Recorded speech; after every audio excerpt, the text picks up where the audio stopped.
Hei, venter du på taxi? Hei, venter du på taxi? Ja, jeg har ventet lenge. Ja, jeg har ventet lenge. Jeg bruker Uber. Det er raskere. Jeg bruker Uber. Det er raskere. Virkelig? Hvor lang tid tar det? Virkelig? Hvor lang tid tar det? Bare 5 minutter. Bare 5 minutter. Og taxien?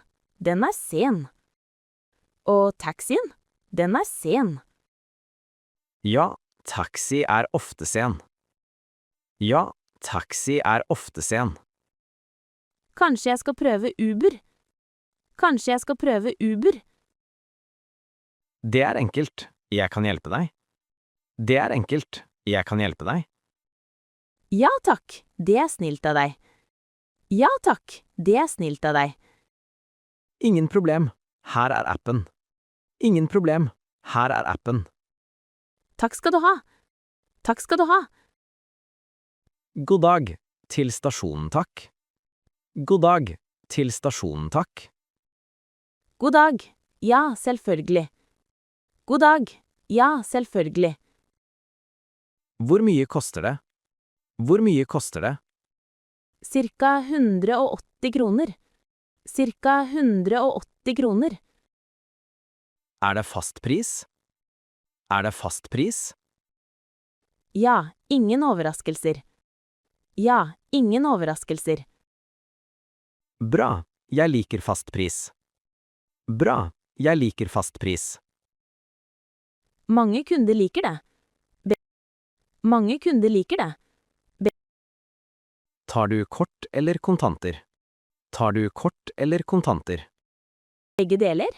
Hva foretrekker du? Begge deler? Hva foretrekker du? Jeg tar kort, takk. Jeg tar kort, takk.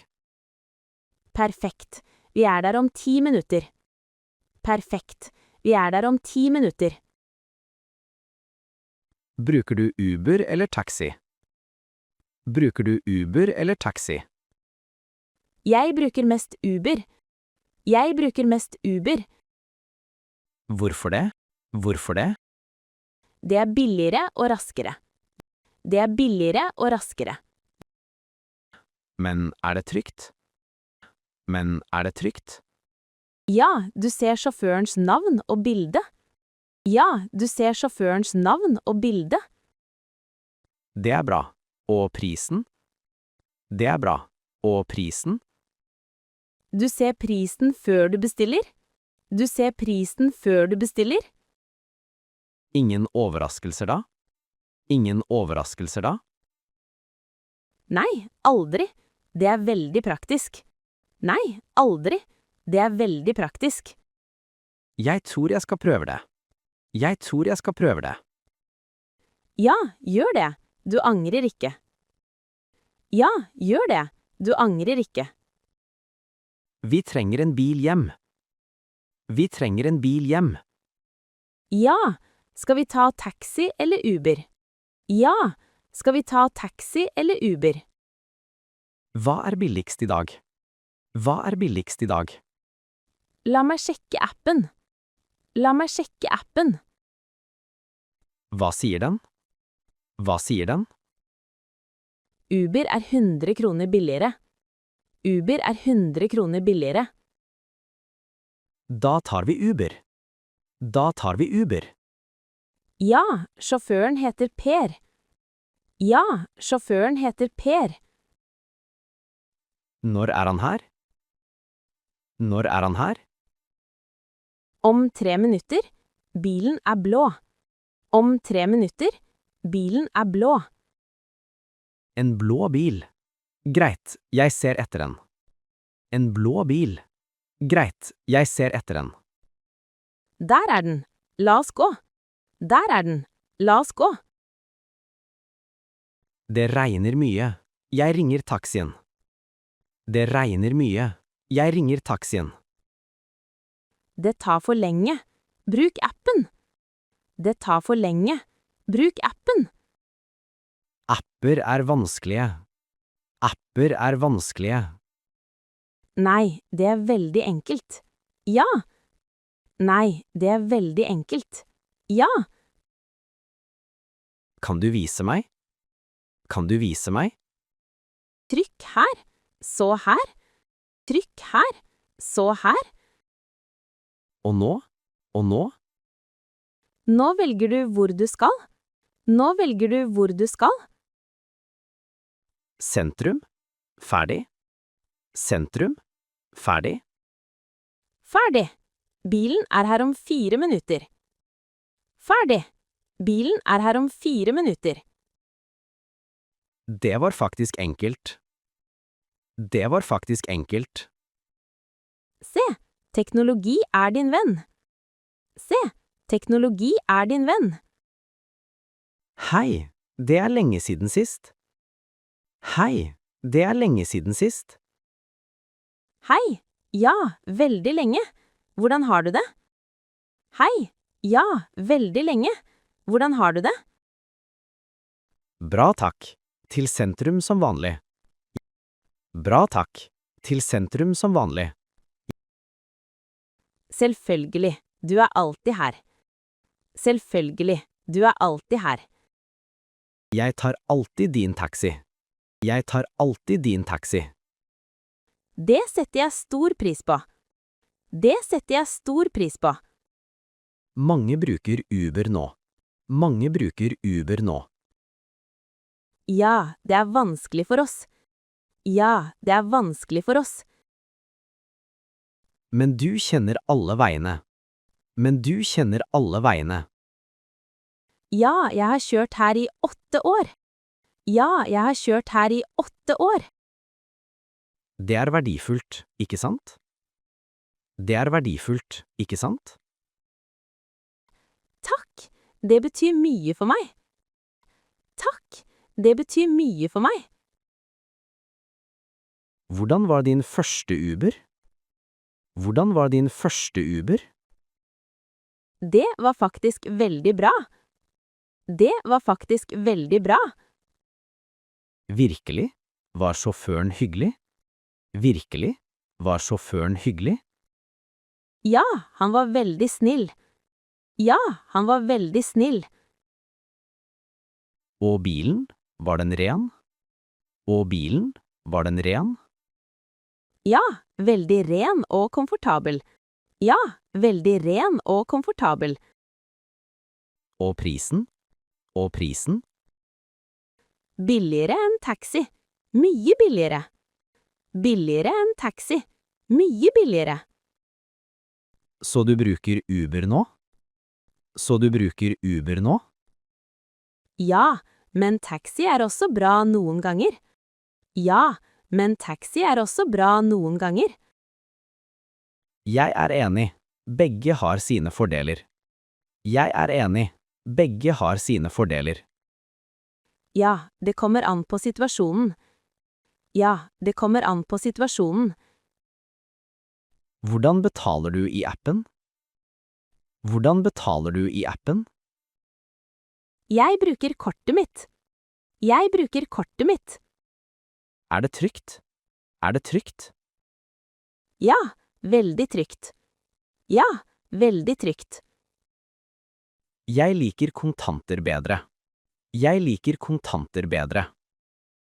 Taxi tar kontanter. Det er bra for deg. Taxi tar kontanter. Det er bra for deg. Ja, men Uber er billigere. Ja, men Uber er billigere. Du kan legge inn kortet 1 gang. Du kan legge inn kortet 1 gang. Og så betaler det automatisk? Og så betaler det automatisk? Ja, ingen penger i hånden. Ja, ingen penger i hånden. Det er faktisk praktisk. Det er faktisk praktisk. Ja, og du får kvittering på e-post. Ja, og du får kvittering på e-post. Taxien er veldig sen. Taxien er veldig sen. Hvor lenge har du ventet? Hvor lenge har du ventet? 25 minutter allerede. 25 minutter allerede. Det er alt for lenge. Det er alt for lenge. Jeg er veldig frustrert. Jeg er veldig frustrert. Bruk Uber. Sjåføren er her om 3 minutter. Bruk Uber. Sjåføren er her om 3 minutter. 3 minutter? Er du sikker? 3 minutter? Er du sikker? Ja, se på kartet i appen. Ja, se på kartet i appen. Bilen er veldig nær. Bilen er veldig nær. Ja, cancel taxien nå. Ja, cancel taxien nå. Ferdig. Uber er bedre i dag. Ferdig. Uber er bedre i dag. Ja, noen dager er det slik. Ja, noen dager er det slik. Er Uber trygt om natten? Er Uber trygt om natten? Ja, du ser alltid sjåførens bilde. Ja, du ser alltid sjåførens bilde. Og navnet hans? Og navnet hans? Ja, navn, bilde og bilnummer. Ja, navn, bilde og bilnummer. Det er bra. Og taxi? Det er bra. Og taxi? Taxi har lisens fra kommunen. Taxi har lisens fra kommunen. Hvilken er tryggere? Hvilken er tryggere? Begge er trygge. Det er viktigst. Begge er trygge. Det er viktigst. Kan jeg dele turen med noen? Kan jeg dele turen med noen? Ja, i Uber kan du dele posisjonen din. Ja, i Uber kan du dele posisjonen din. Familien min kan se meg? Familien min kan se meg? Ja, i sanntid. Det er veldig bra. Ja, i sanntid. Det er veldig bra. Jeg vil laste ned Uber. Jeg vil laste ned Uber.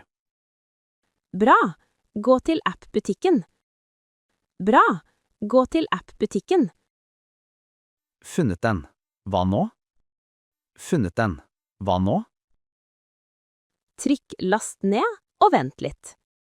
Trykk last ned og vent litt. Ferdig. Nå lager jeg konto. Ferdig. Nå lager jeg konto. Ja, skriv inn e-post og passord. Ja, skriv inn e-post og passord. Og telefonnummeret mitt? Og telefonnummeret mitt? Ja, de sender en kode på SMS. Ja, de sender en kode på SMS. Koden er her. 6392. Koden er her. 6392. Skriv den inn. Nesten ferdig. Skriv den inn. Nesten ferdig.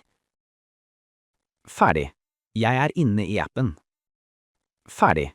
Jeg er inne i appen. Bra jobbet. Nå er du klar. Bra jobbet. Nå er du klar. Taxisjåføren var uhøflig i dag. Taxisjåføren var uhøflig i dag. Å nei! Hva skjedde? Å nei! Hva skjedde? Han snakket ikke pent. Han snakket ikke pent. Det er ikke greit. Det er ikke greit. Og bilen var skitten. Og bilen var skitten. Du kan klage til taxiselskapet. Du kan klage til taxiselskapet. Ja, det skal jeg gjøre. Ja, det skal jeg gjøre. Neste gang, prøv Uber. Neste gang, prøv Uber. Kanskje du har rett. Kanskje du har rett. Sjåføren har 5 stjerner. Du ser det. Sjåføren har 5 stjerner. Du ser det. Så jeg vet hva jeg får. Så jeg vet hva jeg får. Alltid. Ingen overraskelser. Alltid. Ingen overraskelser. Appen spør om stjerner nå. Appen spør om stjerner nå. Ja, gi ham 5. Han var perfekt. Ja, gi ham 5. Han var perfekt. Ja, bilen var ren og han var punktlig. Ja, bilen var ren og han var punktlig. Og han kjørte rolig. ikke for fort. Og han kjørte rolig, ikke for fort. Ja, det likte jeg veldig godt. Ja, det likte jeg veldig godt. Skriv en kommentar også. Skriv en kommentar også. Hva skal jeg skrive? Hva skal jeg skrive? Bare noe enkelt. God sjåfør. Anbefales. Bare noe enkelt. God sjåfør. Anbefales. Perfekt. Sendt. Perfekt. Sendt. Bra! Nå hjelper du andre kunder. Bra! Nå hjelper du andre kunder. Ja, det er viktig. Vi hjelper hverandre. Ja, det er viktig. Vi hjelper hverandre. Akkurat. Det er derfor systemet fungerer. Akkurat. Det er derfor systemet fungerer.